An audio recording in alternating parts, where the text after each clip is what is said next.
An office is generally a room or other area where administrative work is done, but may also denote a position within an organization with specific duties attached to it. The latter is in fact an earlier usage. Office as place, originally referring to the location of one's duty. When used as an adjective, the term office may refer to business-related tasks. In legal writing, a company or organization has offices in any place that it has an official presence, even if that presence consists of, for example, a storage silo rather than an office. An office is an architectural and design phenomenon, whether it is a small office such as a bench in the corner of a small business of extremely small size, through entire floors of buildings, up to and including massive buildings dedicated entirely to one company. In modern terms, an office usually refers to the location where white-collar workers are employed. As per James Stevenson, office is that part of business enterprise which is devoted to the direction and coordination of its various activities. Offices in classical antiquity were often part of a palace complex or a large temple. The High Middle Ages saw the rise of the medieval chancery, which was usually the place where most government letters were written and where laws were copied in the administration of a kingdom.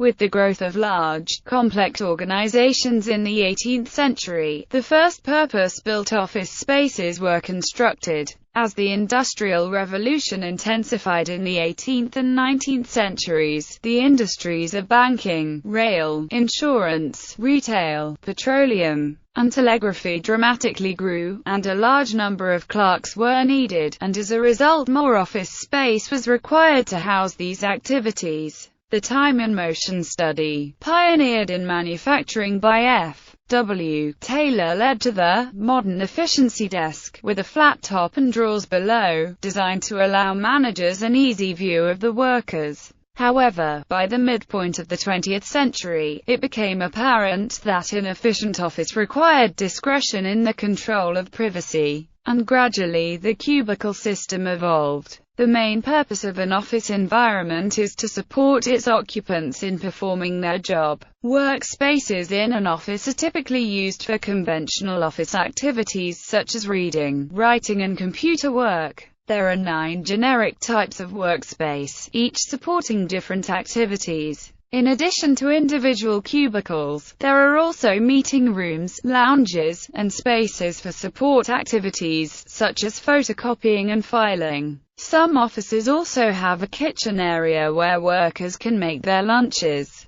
There are many different ways of arranging the space in an office, and whilst these vary according to function, managerial fashions and the culture of specific companies can be even more important. While offices can be built in almost any location and in almost any building, some modern requirements for offices make this more difficult, such as requirements for light, networking, and security. The primary purpose of an office building is to provide a workplace and working environment primarily for administrative and managerial workers. These workers usually occupy set areas within the office building, and usually are provided with desks, PCs and other equipment they may need within these areas. History. The structure and shape of the office is impacted by both management thought as well as construction materials, and may or may not have walls or barriers. The word stems from the Latin officium, and its equivalents in various, mainly Romance, languages.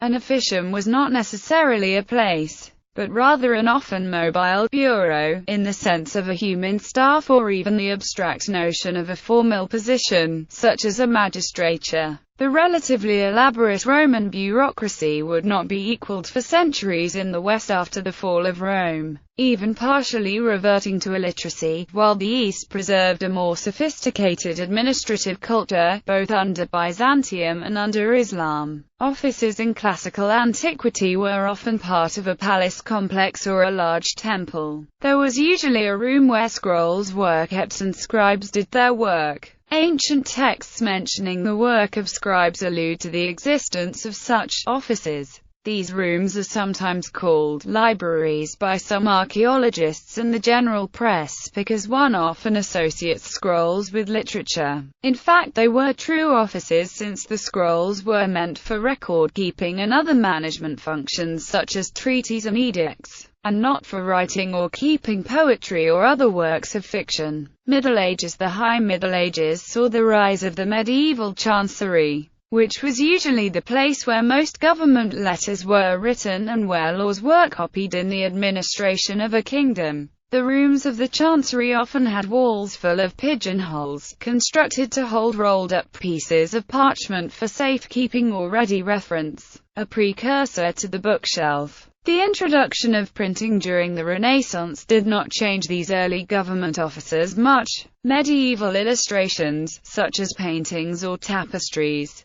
often show people in their private offices handling record-keeping books or writing on scrolls of parchment. All kinds of writings seem to be mixed in these early forms of offices. Before the invention of the printing press and its distribution, there was often a very thin line between a private office and a private library, since books were read or written in the same space at the same desk or table, and general accounting and personal or private letters were also done there. It was during the 13th century that the English form of the word first appeared when referring to a position involving duties. Geoffrey Chaucer appears to have first used the word in 1395 to mean a place where business is transacted in the Canterbury Tales. As mercantilism became the dominant economic theory of the Renaissance, merchants tended to conduct their business in the same buildings, which might include retail sales, warehousing and clerical work. During the 15th century,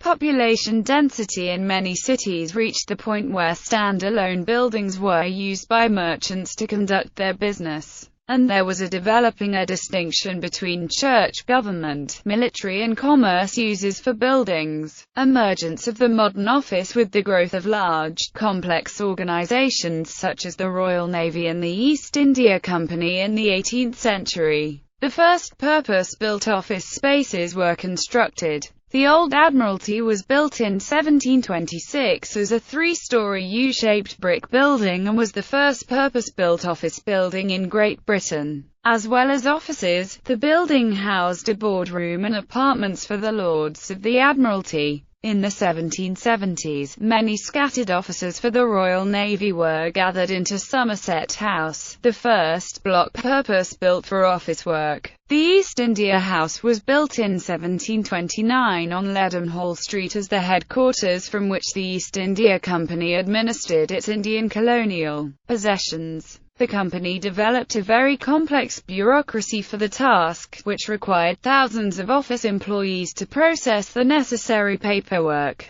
The company recognized the benefits of centralized administration, and required that all workers sign in and out at the central office daily. As the Industrial Revolution intensified in the 18th and 19th centuries, the industries of banking, rail, insurance, retail, petroleum, and telegraphy dramatically grew in size and complexity. To transact business, an increasing large number of clerks were needed to handle order processing, accounting, and document filing, with increasingly specialized office space required to house these activities. Most of the desks of the era were top-heavy, with paper storage bins extending above the desk work area, giving the appearance of a cubicle and offering the worker some degree of privacy. The relative high price of land in the central core of cities led to the first multi-story buildings, which were limited to about 10 stories until the use of iron and steel allowed for higher structures.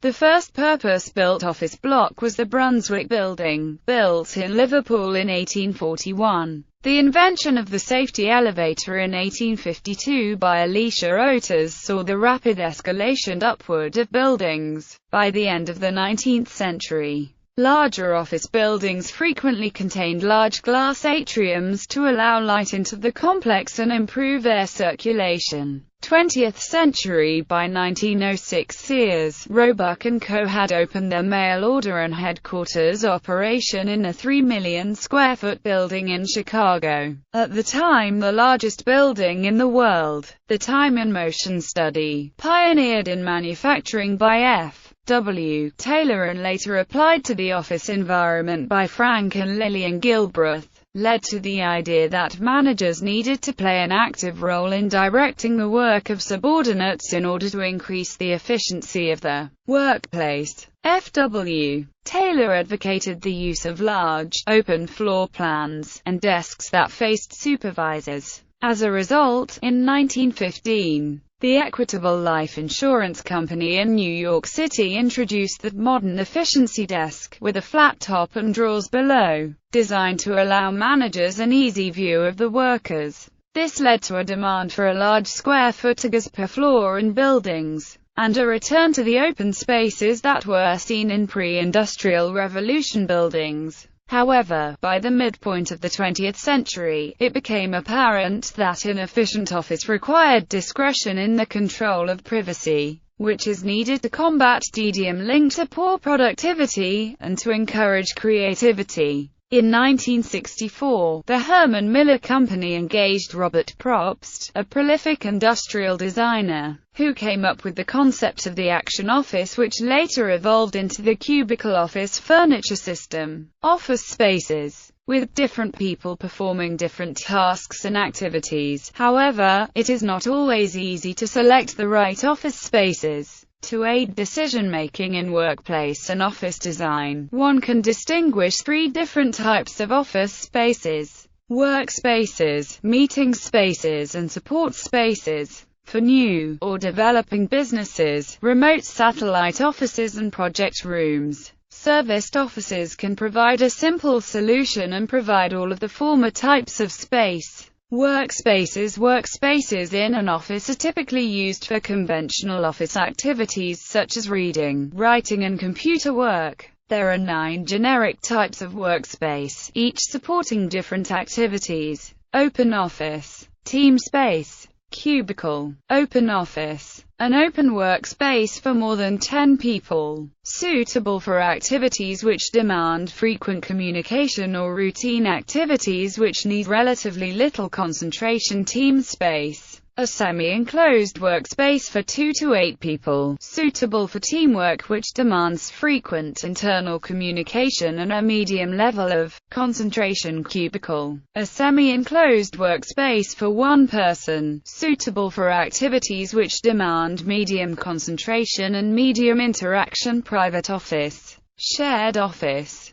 team room, private office, an enclosed workspace for 1 person, suitable for activities which are confidential, demand a lot of concentration or include many small meetings. Shared office, an enclosed workspace for 2 or 3 people, suitable for semi-concentrated work and collaborative work in small groups. Team room, an enclosed workspace for 4 to 10 people, suitable for teamwork which may be confidential and demands frequent internal communication. Study booth, work lounge, touchdown, study booth, an enclosed workspace for 1 person, suitable for short-term activities which demand concentration or confidentiality. Work lounge, a lounge-like workspace for 2 to 6 people, suitable for short-term activities which demand collaboration or allow impromptu interaction. Touchdown, an open workspace for 1 person, suitable for short-term activities which require little concentration and low interaction. Meeting spaces. Meeting spaces in an office are typically used interactive processes, be it quick conversations or intensive brainstorms. There are 6 generic types of meeting space, each supporting different activities: small meeting room, large meeting room, small meeting space, Small meeting room, an enclosed meeting space for 2 to 4 persons, suitable for both formal and informal interaction. Large meeting room, an enclosed meeting space for 5 to 12 people, suitable for formal interaction. Small meeting space, an open or semi-open meeting space for 2 to 4 persons, suitable for short, informal interaction. Large meeting space, brainstorm room, meeting point, large meeting space, an open or semi-open meeting space for 5 to 12 people, suitable for short, informal interaction. Brainstorm room, an enclosed meeting space for 5 to 12 people, suitable for brainstorming sessions and workshops. Meeting point, an open meeting point for 2 to 4 persons, suitable for ad hoc, informal meetings. Support spaces in an office are typically used for secondary activities such as filing documents or taking a break. There are 12 generic types of support space, each supporting different activities. Filing space, storage space, print and copy area. Filing space, an open or enclosed support space for the storage of frequently used files and documents. Storage space, an open or enclosed support space for the storage of commonly used office supplies. Print and copy area, an open or enclosed support space with facilities for printing, scanning and copying. Mail area, pantry area, break area, mail area, an open or semi-open support space where employees can pick up or deliver the personal mail. Pantry area, an open or enclosed support space where people can get coffee and tea as well as soft drinks and snacks. Break area, a semi-open or enclosed support space where employees can take a break from their work. Locker area, smoking room, library, locker area, an open or semi-open support space where employees can store their personal belongings. Smoking room, an enclosed support space where employees can smoke a cigarette. Library, a semi-open or enclosed support space for reading of books, journals and magazines. Games room, waiting area, circulation space, games room, an enclosed support space where employees can play games. Waiting area, an open or semi-open support space where visitors can be received and can wait for their appointment. Circulation space, support space which is required for circulation on office floors, linking all major functions. Office structure, there are many different ways of arranging the space in an office, and whilst these vary according to function, managerial fashions and the culture of specific companies can be even more important. Choices include how many people will work within the same room. At one extreme, each individual worker will have their own room. At the other extreme, a large open-plan office can be made up of one main room with tens or hundreds of people working in the same space. Open-plan offices put multiple workers together in the same space, and some studies have shown that they can improve short-term productivity, i.e., within a single software project. At the same time, the loss of privacy and security can increase the incidence of theft and loss of company secrets. A type of compromise between open-plan and individual rooms is provided by the cubicle desk, possibly made most famous by the Dilbert cartoon series, which solves visual privacy to some extent, but often fails on acoustic separation and security. Most cubicles also require the occupant to sit with their back towards anyone who might be approaching. Workers in walled offices almost always try to position their normal work seats and desks so that they can see someone entering, and in some instances, install tiny mirrors on things such as computer monitors. Office buildings. While offices can be built in almost any location and in almost any building, some modern requirements for offices make this more difficult. These requirements can be both legal or technical, alongside other requirements such as security and flexibility of layout, has led to the creation of special buildings which are dedicated only or primarily for use as offices. An office building, also known as an office block or business center, is a form of commercial building which contains spaces mainly designed to be used for offices. The primary purpose of an office building is to provide a workplace and working environment primarily for administrative and managerial workers. These workers usually occupy set areas within the office building, and usually are provided with desks, PCs and other equipment they may need within these areas. An office building will be divided into sections for different companies or may be dedicated to one company. In either case, each company will typically have a reception area, one or several meeting rooms, singular or open-plan offices, as well as toilets. Many office buildings also have kitchen facilities and a staff room, where workers can have lunch or take a short break. Many office spaces are now also serviced office spaces, which means that those occupying a space or building can share facilities. Office and retail rental rates. Rental rates for office and retail space are typically quoted in terms of money per floor area time, usually money per floor area per year or month. For example, the rate for a particular property may be $29 per square foot per year, $290 per square meter year, and rates in the area could range $20, $50 per second year. In many countries, rent is typically paid monthly, even if usually discussed in terms of years. Examples: a particular 2000 sf space is priced at $15 per second